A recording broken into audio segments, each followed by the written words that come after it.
Hello, Advanced Spreadsheets using the pre-online revision paper and work files, looking at some of the tricky areas. We're going to deal with question 21, creating a one input data table. So it's asking us to use the loan worksheet in the revision workbook and complete cell C11 using one of the values in the range E4 to E10 and create a one input data table to show monthly payments in the range of C12 to C28 for different interest rates. And then it asks us to go on and do some minor formatting in currency with 2 decimal places. So let's do this together. So come with me. So here we are in the revision workbook, pre-online work files, remember, so it works. And then we're in the loan worksheet. Now remember, when we're doing a one input or 2 input data table, we need a function in the area before we use the feature. So we need to get this function, this PMT function, into this range. The best way to do that is click in C11, type in an equals, click on E10 and the enter key, and then in here we have that link to that function ready to go.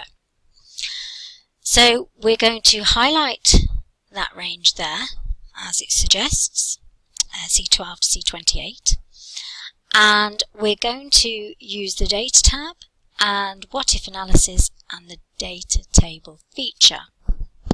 I'll just bring this over for you. You can see that there's a choice of row input cells or column input cells. We're going to input down the column.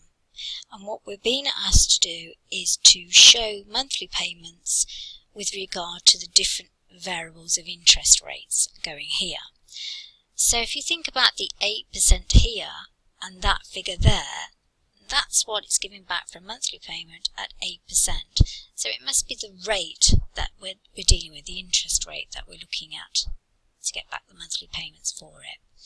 So in the column input cell, we're going to click in the interest rate E4 and we're going to OK, and you can see that suddenly all of the highlighted range areas are completely filled in.